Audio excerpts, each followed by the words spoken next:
Temos a honra de termos conosco aqui o pastor André Carolino.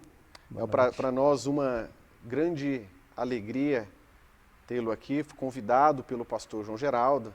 Como eu disse e repito, o pastor João Geraldo está impossibilitado de pregar em razão de uma amidalite e convidou o pastor André Carolino para estar juntamente conosco aqui nessa noite. Pastor, boa noite. Boa noite. Que Deus abençoe grandemente a sua vida. Obrigado. Ao seu ministério, que te revista de graça, de poder, de sabedoria, para continuar aí no trabalho, na obra do Senhor. E que Deus abençoe também a sua família. Amém. Ok? A igreja muito se alegra com a sua presença aqui e tenho a certeza que nós seremos muito edificados. Que Deus use a sua vida para nos trazer a palavra. Ok? Vamos orar, igreja? Senhor nosso Deus, nosso Pai, nós te agradecemos pela presença do pastor André Carolino conosco, que o Senhor esteja abençoando o teu servo, que o Senhor esteja trazendo-lhe à memória tudo aquilo que ele já preparou e que o Senhor esteja falando aos nossos corações por intermédio da vida dele. Use-o como instrumento em tuas mãos para falar a tua palavra e que por intermédio da tua palavra nós possamos compreender a tua vontade para as nossas vidas. Te louvamos porque temos o privilégio de ter a palavra do Senhor tão acessível a nós. Nós temos a certeza de que o Senhor preservou ela durante todos esses milênios para que pudéssemos hoje estar aprendendo mais do Senhor e compreendendo a cada dia mais a tua vontade. Essa é a nossa oração, em nome de Jesus e para a glória de Jesus. Amém. Amém. Boa noite, meu querido irmão, minha querida irmã. A graça e a paz do nosso Senhor domine e reine sobre a sua vida e sobre o seu coração. É uma alegria poder estar junto com vocês de forma virtual, através dessa transmissão, refletindo na palavra do Senhor. Agradeço desde já o convite do reverendo João Geraldo, a todo o conselho da Igreja Presbiteriana do Cruzeiro e a todos os irmãos que, de alguma maneira, vai acompanhar, essa transmissão.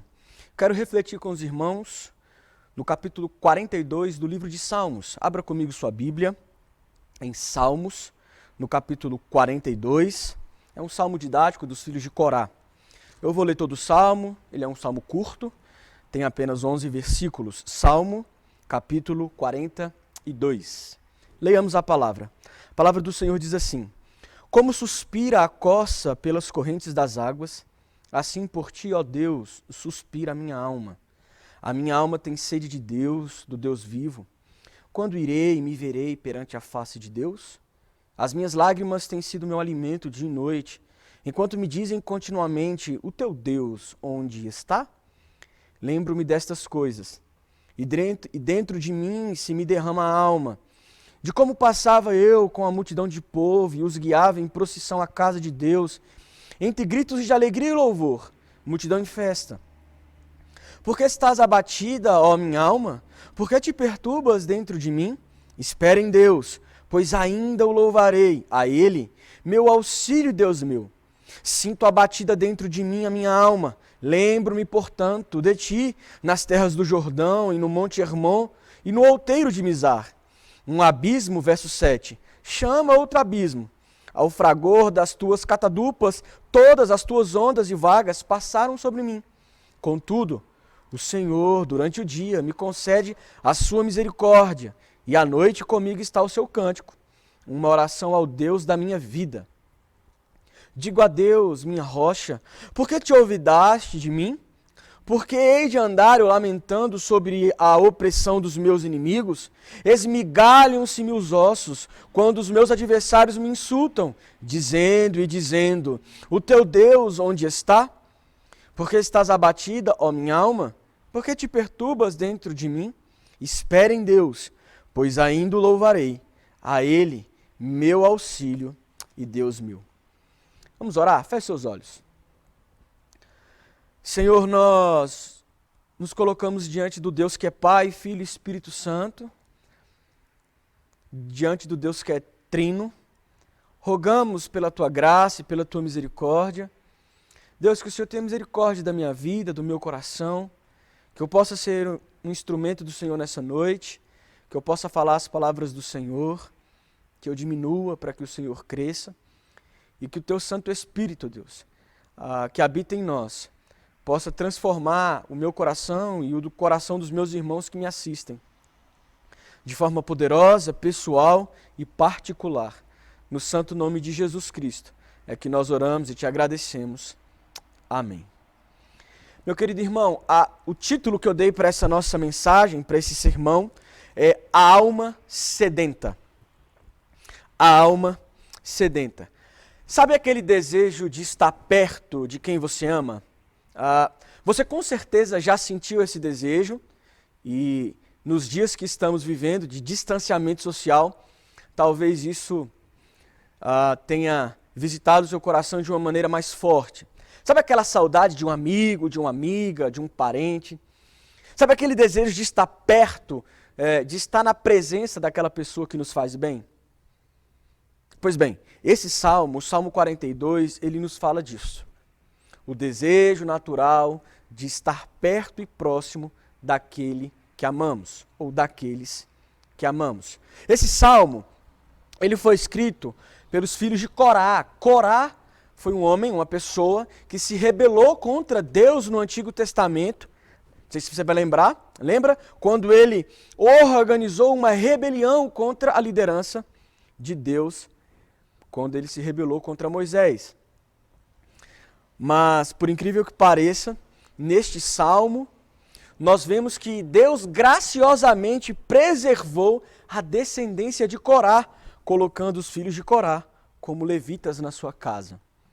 Mas este salmo também, ele é o brado da alma, é o clamor da alma de um homem que foi afastado das ordenanças e que foi afastado do culto público a Deus. Este salmo é o anelar da alma que tem sede da presença de Deus. Mas este salmo também é, ao mesmo tempo, a voz do crente espiritual, que está sob tristeza e que deseja ardentemente a renovação espiritual, a renovação da presença divina. É a voz do cristão, a voz de um crente que luta com as suas dúvidas, com os seus medos e que mesmo assim permanece fiel na presença do Deus vivo. Alma sedenta. Toda alma sedenta, ela tem sede.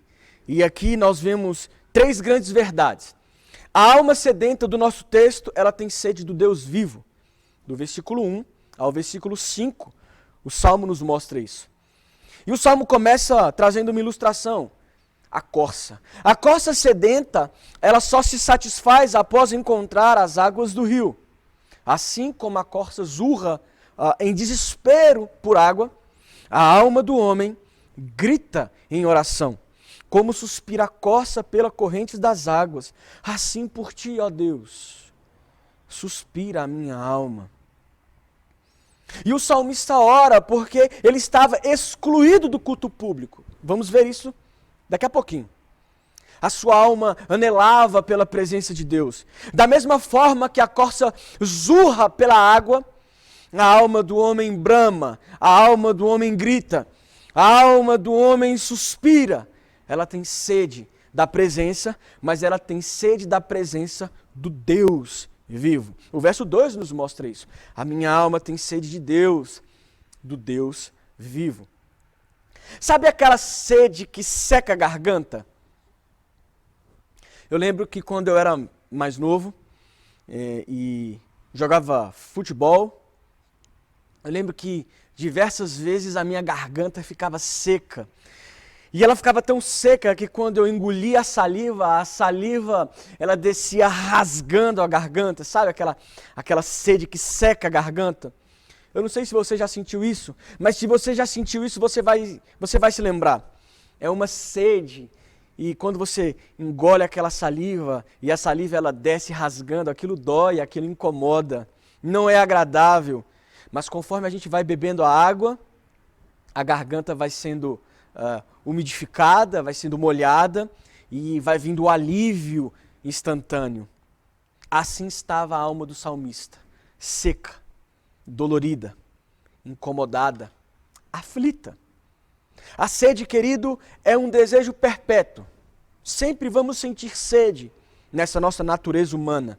E quanto mais a nossa alma bramir pela presença de Deus, quanto mais a nossa alma anelar, quanto mais a nossa alma desejar, quanto mais a nossa alma tiver uma sede da presença de Deus, por mais doloroso que possa ser alguns momentos da vida, a nossa alma irá bem.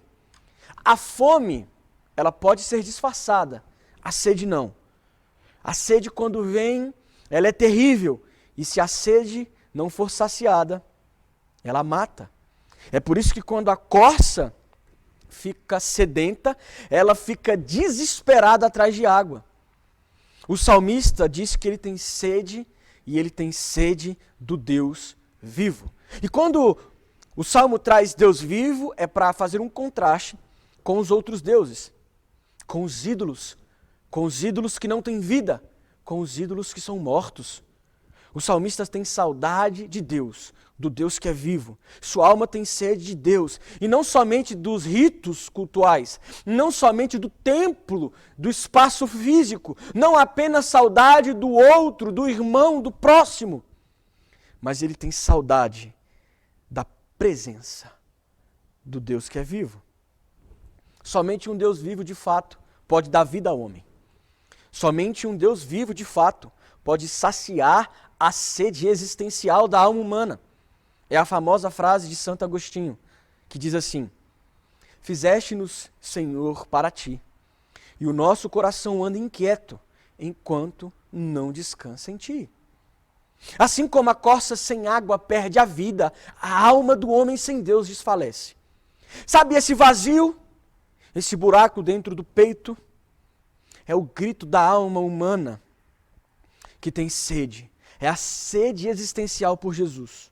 E tentar saciar essa sede existencial em qualquer outra fonte que não o Senhor é ilusão. Lembra da mulher de Samaria, do poço, a mulher samaritana? Jesus virou para ela e disse: quem beber desta água tornará a ter sede. Aquele, porém, que beber da água que eu lhe der, nunca mais terá sede. Pelo contrário, a água que eu lhe der será nele uma fonte a jorrar para a vida eterna. Hoje, você pode beber dessa água que vai saciar a sua alma, dessa água que é o próprio Cristo. Basta você dobrar os seus joelhos aí onde você estiver e dizer: Senhor, sacia a sede da alma, da minha alma, essa sede existencial. A alma chora por estar na presença de Deus. Ela chora pela ausência da presença de Deus. Mas ela chora também, ou a alma sofre, quando é atormentada pelos inimigos. O versículo 3 do Salmo 42 vai nos mostrar isso. O salmista diz que as lágrimas era o alimento da sua alma, dia e noite. E continuamente os seus inimigos diziam: o teu Deus, onde está? Talvez essa pergunta que visitou o coração do salmista por meio da indagação dos inimigos, o teu Deus onde está, tenha visitado o seu coração recentemente, nesse tempo de isolamento social, nesses dias de privação do culto público e de um inimigo viral que nos persegue. No Antigo Testamento, os homens, eles deveriam ir até o santuário, eles deveriam ir ao templo, pelo menos 3 vezes ao ano, que era as celebrações das festas. Se você for em Deuteronômio 16, você vai perceber isso. O verso 4 é um verso muito importante para entendermos o Salmo 42 como todo. O salmista tem sede da presença de Deus. Ele diz que as lágrimas têm sido o seu alimento dia e noite. E então o salmista traz à sua memória uma lembrança. E essa lembrança produz no salmista uma nostalgia. Olha o verso 4. Lembro-me destas coisas, e dentro de mim se me derrama a alma. Do que o salmista está se lembrando? Ele diz de como passava eu com a multidão de povo e os guiava em procissão à casa de Deus, entre gritos de alegria e louvor, multidão em festa.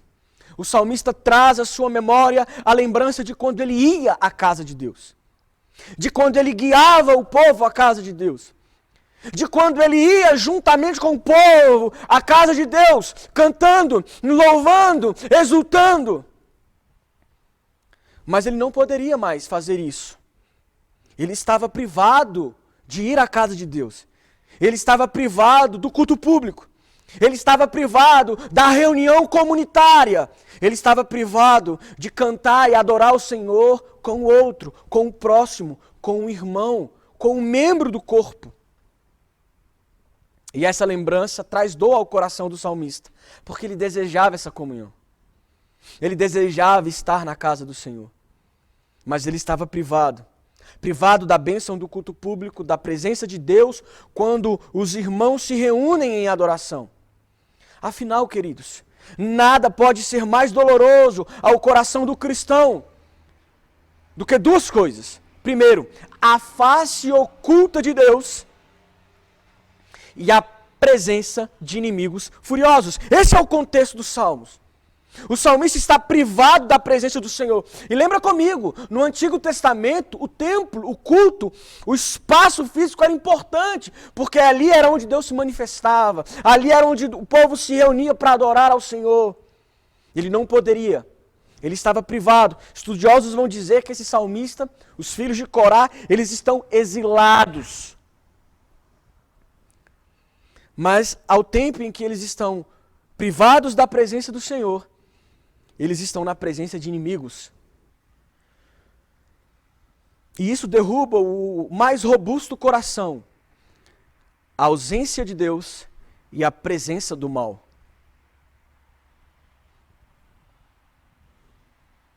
Lembra de Jesus? Eli, Eli, lama sabachthani. Deus meu, por que me desamparastes? Jesus está ali naquela cruz e a alma dele grita, e a alma brada, e ele diz: Deus, o Senhor me abandonou.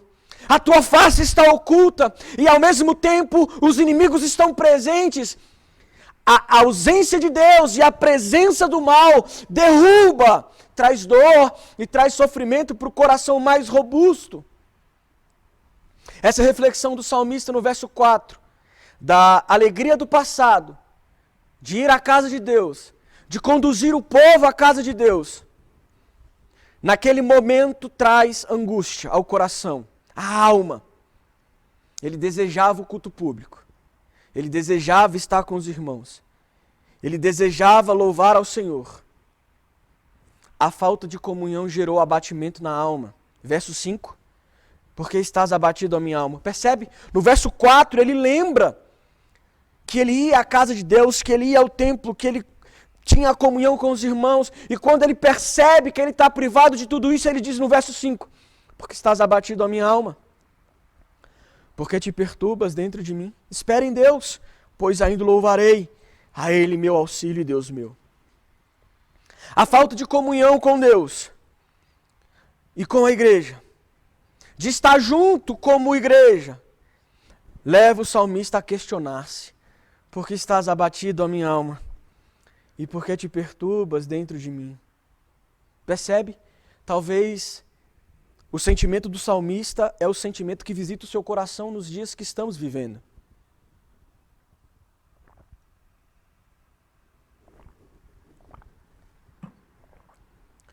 Hoje é tão mais fácil estar junto como igreja, porém muitos não dão o devido valor.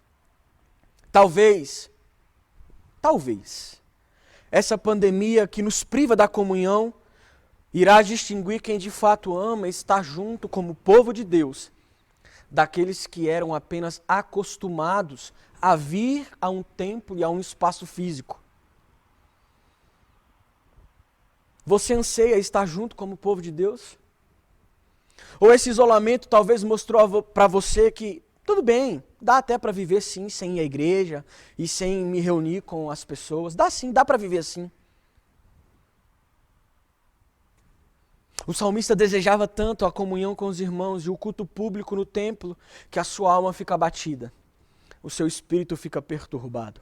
Charles Spurgeon, comentando o verso 4 desse salmo, ele diz o seguinte, abro aspas: se não posso guardar um sábado público, por que então nego à minha alma o sábado interior?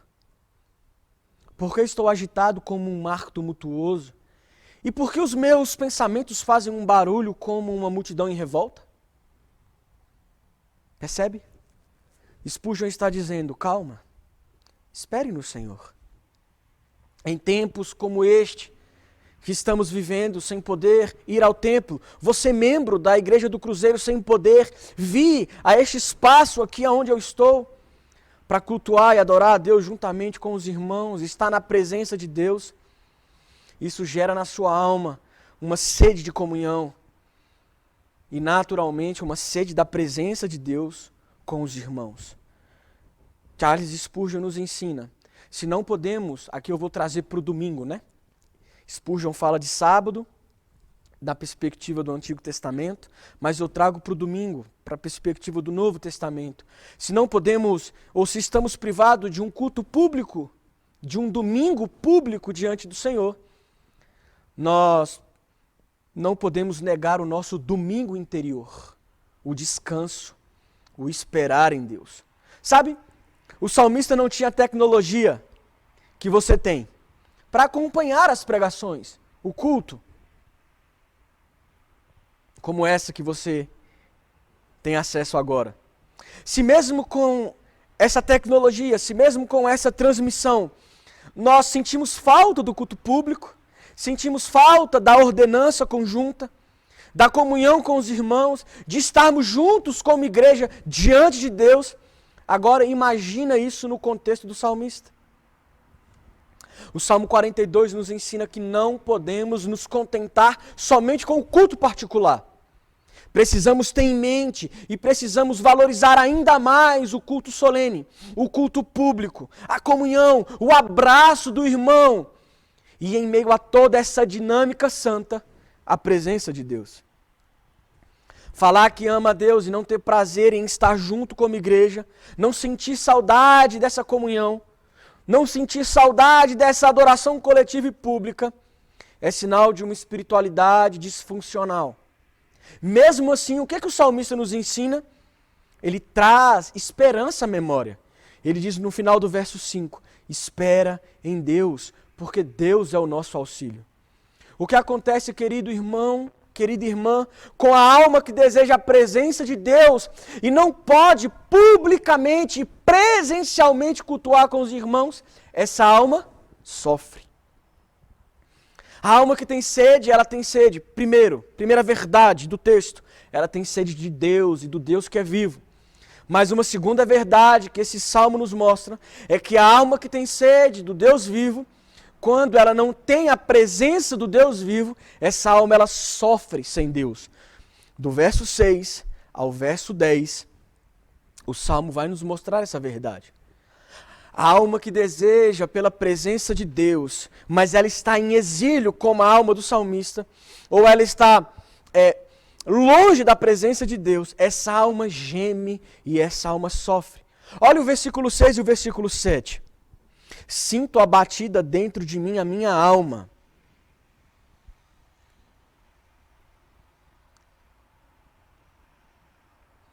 E o salmista aqui ele vai comparar a dor da sua alma como o rugido do mar e com as violentas correntezas das águas que por onde passa causa destruição. É só você ler o verso 6 e o verso 7.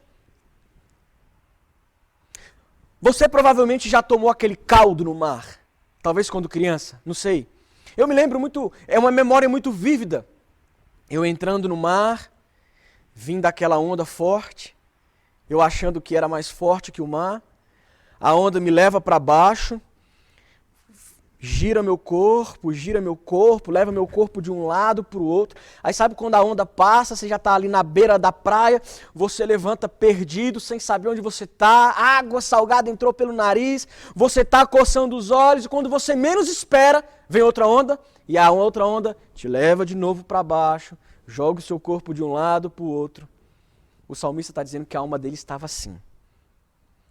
Verso 7. Um abismo chama outro abismo. Ao fragor das tuas catadupas, todas as tuas ondas e vagas passaram sobre mim. Mas o salmista nos ensina algo muito importante nesse versículo 6. Ele diz, sinto a batida dentro de mim a minha alma. Olha o que ele diz depois. Lembro-me, portanto, de ti. Ele está sofrendo. A alma está aflita. A alma está abatida. E o que o salmista faz? Lembra de Deus. Lembro-me, portanto, de ti. E ele diz, nas terras do Jordão, no Monte Hermon ou no outeiro de Mizar. Sabe o que o salmista está dizendo? Em meio ao abatimento da minha alma, em meio aos meus sofrimentos, em meio à minha dor, por não poder estar no culto, presencialmente, por estar distante das pessoas, por estar sozinho, por estar longe da comunhão, o salmista diz, eu trago à memória os doces momentos de comunhão com Deus, seja nas terras do Jordão, seja no Monte Hermon, seja no pequeno monte que é o outeiro de Mizar. Eu me lembro de Deus. Traga à sua memória nessa noite, meu irmão, minha irmã, os momentos especiais que você viveu aqui, nesse espaço como igreja. Os doces momentos com o Senhor, os doces momentos com os irmãos. E peça a Deus que essa lembrança funcione como um bálsamo para a sua alma, juntamente com a transmissão, porque a transmissão, de certa forma, traz a gente um pouco para mais perto, né? Lembra quando aquela barragem da empresa Vale do Rio Doce, lá em Brumadinho, no Rio de Janeiro, ela rompeu e virou um rio de lama, de minério e tudo mais? Eu lembro que teve uma imagem que rodou o mundo. Uma mulher, ela estava sendo tragada por aquele violento mar de lama, rio de lama, né? Aquela correnteza de lama. Ela estava sendo tragada. E essa imagem, se você digitar no Google, aí você vai aparecer. Um helicóptero, ele paira sobre aquele rio de lama que se formou. Um bombeiro, ele se debruça para fora do helicóptero e ele agarra a mão daquela mulher e tira aquela mulher de fundo daquele rio de lama. Sabe qual é o nome disso? Misericórdia. Aquela mulher não fez nada para ser salva. E de repente, misericordiosamente, o bombeiro a resgata. O que o salmista nos diz no verso 8? Contudo, o Senhor durante o dia me concede a sua misericórdia. E à noite comigo está o seu cântico, uma oração ao Deus da minha vida. Salmo 23, 6 vai dizer que todos os dias da nossa vida são acompanhados de bondade e de misericórdia. É todos os dias, dias bons e dias maus. Nos dias bons e nos dias maus, a bondade do Senhor e a misericórdia do Senhor estão conosco. Veja que o salmista nos ensina que nos momentos de dor da alma, precisamos ter atos intencionais. E quais são os atos intencionais? Ele diz que entende que a misericórdia do Senhor está com ele de dia, mas de noite ele canta e ele ora. Esses são atos intencionais do salmista. Atos que promovem esperança para uma alma abatida. É o sábado interior que Spurgeon fala. Ou seja, mesmo exilado, mesmo sozinho, o que esse salmista faz? Ele faz o seu culto particular. Ele ora, ele canta e ele adora a Deus. Ele busca a presença de Deus sozinho, no seu culto particular. Faça isso na sua casa. Não pode vir aqui ao domingo? Está mais perto do que longe, mas não está podendo por enquanto? Faça o seu culto particular. Ore ao Senhor, leia a palavra do Senhor, adore ao Senhor, cante ao Senhor, busque a presença do Senhor. Thomas Brooks, um puritano, certa vez disse, abro aspas, a própria alma da oração está no derramamento da alma perante Deus. Eu gosto de dizer que o salmo é a anatomia da alma humana. O salmista sofre, você sofre. O salmista se abate, você se abate. O salmista indaga e questiona ao Senhor, você também faz isso. Verso 9 e 10. Digo a Deus, minha rocha, por que te olvidaste de mim? Olvidaste é te esqueceste, é esquecer. Por que te esqueces de mim? Verso 10, esmigalham-se-me os ossos, os meus adversários me insultam, dizendo, onde o teu Deus está? Percebe? O salmista está indagando, está perguntando, Deus, cadê você? Estou sofrendo. E talvez você se pergunte, Deus, até quando esse vírus, esse coronavírus? Até quando essa pandemia? Até quando o distanciamento? Até quando o isolamento? A alma que tem sede, ela tem sede da presença do Deus vivo. A alma que tem sede, quando exilada da presença de Deus, ela geme e sofre. E a terceira verdade que esse salmo nos ensina, verso 11, caminhando para o final. A alma que tem sede é uma alma que espera em Deus. Verso 11. Porque estás abatido a minha alma, porque te perturbas dentro de mim. Espera em Deus, pois ainda o louvarei, a Ele meu auxílio e Deus meu. A alma que tem sede da presença de Deus é a alma que sofre pela falta de comunhão, pela falta do culto público, pela falta da vida comunitária, mas é a alma que espera confiante no Senhor. Eu disse agora há pouco que o salmo é a anatomia da alma humana. Falei que o salmista sofre e você sofre, que o salmista se abate e você se abate, que o salmista indague, que você também faz isso. Todavia, o salmista coloca em Deus a sua esperança e você precisa colocar a sua esperança em Deus para que a sua alma vá bem. Queridos, a alma que anela por Deus sofre sem a presença divina. E essa alma é a mesma alma que diz, pois ainda o louvarei, a Ele meu auxílio e Deus meu. A alma, quando ela está sofrendo, e a alma que é o ser humano, né? O homem como um todo, quando ele sofre, ele tem a tendência de entrar num espiral de sofrimento. O salmista conversou com a sua própria alma. O salmista conversou com ele mesmo. É tipo eu sofrendo e eu falando para mim mesmo, mas não precisa disso tudo. Não precisa se lamentar dessa forma. Não precisa entrar nesse sofrimento todo. Calma, André. Lembra do Evangelho. Lembra que há esperança. Lembra que existe um Deus que é o seu auxílio. O salmista está pregando para ele mesmo. Quem nunca deixou de ir ao culto porque estava triste? Você já deixou de vir ao culto porque estava triste?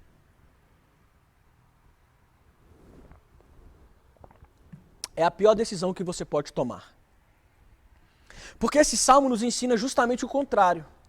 O salmo está dizendo que o salmista está triste e abatido porque não pode ir ao templo cultuar a Deus como igreja, com os irmãos. Porque na presença de Deus, no culto público, na comunhão, nossa alma se alegra, é fortalecida, é animada, é consolada. Esse salmo nos mostra que deixar de estar na presença de Deus como igreja traz tristeza ao coração. E deixa eu te falar uma coisa. Você não precisa sempre estar bem para vir ao culto, ou para vir a este lugar cultuar o Senhor. Eu já preguei várias vezes triste. Várias vezes já subi ao púlpito sem querer estar no púlpito e eu queria mesmo era estar em casa. Mas sabe, ao final do culto, mesmo muito cansado, a minha alma estava mais leve. O meu coração estava mais alegre. É o poder da presença de Deus no culto público junto com os irmãos. Na história da igreja, e aqui eu já caminho para a conclusão, existiram vários santos que, como salmista, anelavam por Deus, clamavam pelo auxílio de Deus, esperaram pelo Senhor. E o que aconteceu? Eles foram mortos. Existem cristãos hoje que têm sede da presença de Deus, que estão sofrendo por causa da impossibilidade de cultuar a Deus como igreja, com os irmãos, estão assustados. Estão assustados e estão sofrendo por causa da pandemia. E muitos desses crentes estão morrendo. Essa realidade coloca tudo o que vimos até aqui por água abaixo? De modo nenhum. Porque quando a morte chegar, quando a morte nos visitar, ela nos levará justamente para a presença plena e eterna de Deus. Quando a morte chega o gozo eterno. A alma vai estar eternamente satisfeita. O culto será perpétuo. A adoração não terá fim. Porque a morte, para o cristão, ela não é o fim. Mas ela é a estrada que conduz a alma que tem sede do Deus vivo à presença daquele para a qual a alma foi criada. E eu concluo dizendo que a alma sedenta, ela tem sede da presença do Deus vivo, ela sofre sem a presença de Deus, mas ao mesmo tempo ela espera no Senhor. Sabe por quê? Porque a nossa alma foi criada para estar na presença plena e eterna de Deus, na Jerusalém celestial, cantando: Santo, Santo, Santo é o Senhor Deus, o Todo-Poderoso, aquele que era, que é e que há de vir. Feche seus olhos, vamos orar em nome de Jesus. Senhor, nós te damos graça, porque o Salmo 42 nos mostra que a nossa alma foi criada para ter sede do Senhor, sede da Tua presença. A nossa alma foi criada para cultuar o Senhor com os irmãos. E quando isso nos é privado e o sofrimento nos visitar, esse Salmo nos ensina que devemos lembrar da Tua bondade, da Tua misericórdia, esperar fielmente no Senhor, realizar o nosso culto particular, orar, cantar, te adorar. Ajuda o meu irmão e a minha irmã. Cada um, Deus, tem um nível de sofrimento. Tem uns que sofrem mais, tem outros que sofrem menos. Tem aqueles que sofrem menos porque tem a família completa dentro da casa, mas tem aquele que mora sozinho. Tem aquele senhor e aquela senhora que já de idade avançada, sozinho talvez dentro de um apartamento, sofre muito mais. Tem misericórdia do teu povo, tem misericórdia da tua igreja, tem misericórdia dos meus irmãos, que possamos juntos confiar no Senhor, porque ainda juntos te louvaremos. Em nome do Pai, do Filho e do Espírito Santo é que eu oro e te agradeço. Amém e amém. Que você tenha um resto de domingo, um finalzinho de domingo, cheio da graça e da presença do Senhor, uma nova semana cheia de paz e de alegria, e que a sua alma possa ser fortalecida por meio dessa palavra. Que Deus te abençoe e um forte abraço. Muito bem, quem fala assim é o pastor João Geraldo, quem acompanha aí sabe que ele tem esse jargão muito bem. Queridos, nós gostaríamos de agradecer mais uma vez, tá bom, pastor André Carolino? Eu que Obrigado. agradeço. Obrigado pela sua presença, por ter aceitado Amém. o convite do pastor João Geraldo para estar pregando aqui na nossa igreja. Esperamos que o senhor retorne mais vezes, tá bom? Presencialmente, né? Presencialmente, de preferência. E agradecemos também, né, a Igreja de Brasília, do qual o pastor André Carolino faz parte. Agradecemos o conselho daquela igreja, tá bom? É uma grande satisfação tê-lo aqui na nossa igreja. Que Deus te abençoe. Obrigado. E abençoe a sua família, tá bom? Deus abençoe vocês também. Amém. Irmãos, estejam atentos às nossas mídias sociais e todas as informações serão postadas lá acerca das medidas que serão implementadas e do nosso retorno paulatino e gradual das atividades aqui na Escola Bíblica Dominical. Eu desejo a todos uma excelente semana, que Deus fortaleça a vida de cada um e vos abençoe. Um grande abraço.